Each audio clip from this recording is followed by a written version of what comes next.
Hi hello नमस्कार. मी Suvarna home किचनमध्ये परत एकदा तुमचं अगदी मनापासून स्वागत. सगळ्या सबस्क्रायबरचे धन्यवाद, सगळ्या व्ह्यूअर्सचे मनापासून आभार.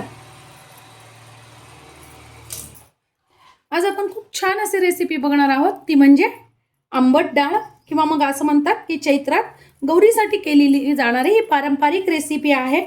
गौरीसाठी करतातच ही आंबे डाळ. याला आंबे डाळ पण म्हणतात किंवा आंबट डाळ पण म्हणतात. मस्त अशी खमंग फोडणीची डाळ आपण आज बघणार आहोत. तर बघा, त्यासाठी मी इथे घेतलेली आहे कैरी. तुम्ही कैरीचं साल काढून पण घेऊ शकता किंवा मग साल जर आवडत असेल तर तुम्ही सालासह त्यात टाकू शकतात. काहीच प्रॉब्लेम नाही. सालही खाल्लेलं चांगलं असतं, पण मी साल काढून टाकणार आहे. आणि मी इथे 1 वाटी डाळ घेतलेली आहे. बघा, हरभऱ्याची डाळ आहे. 1 वाटी घेतलेली आहे. ती मी भिजून घेतलेली आहे. 1 ते 1.5 तासासाठी आपल्याला ती भिजून घ्यायची आहे. कैरी छान किसून घ्यायची आहे. त्यानंतर घेतलेले आहेत 4 ते 5 हिरव्या मिरच्या, थोड्याशा घ्यायच्या आपल्याला. कोथिंबीरीच्या दांड्या, याची खूप सुंदर याची टेस्ट येते डाळीमध्ये.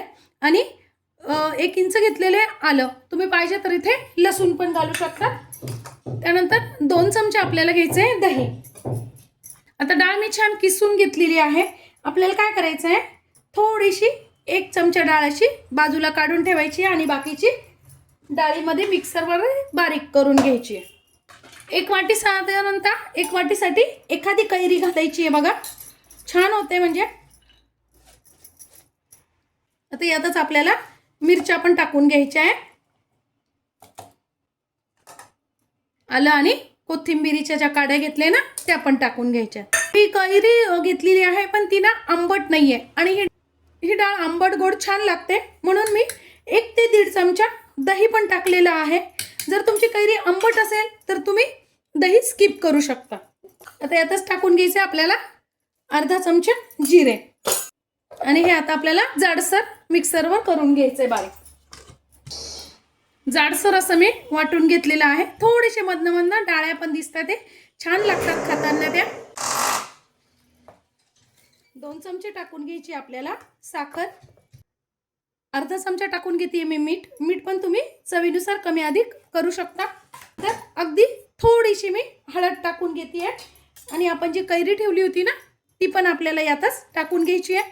छान लागते अशी दाताखाली कैरी आल्यानंतर खाताना. अर्धी पळी तेल घेतलेलं आहे. तेल आपल्याला छान तापवून घ्यायचं आहे. अर्धा चमचा टाकून घ्यायची आपल्याला मोहरी. अर्धा चमचा टाकून घ्यायचं आहे जिरं. पाव चमचा हिंग आणि थोडासा टाकून घ्यायचा आपल्याला कढीपत्ता. आणि खमंग अशी आपल्याला फोडणी घालून घ्यायची.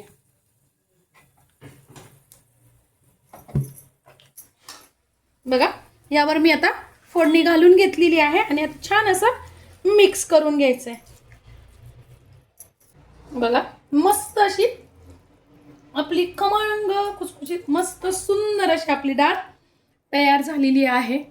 आजची माझी ही व्हिडिओ चटकदार अशी कैरीची डाळ तुम्हाला कशी वाटते कमेंट्समध्ये नक्की सांगा. अशी डाळ बनवून बघा.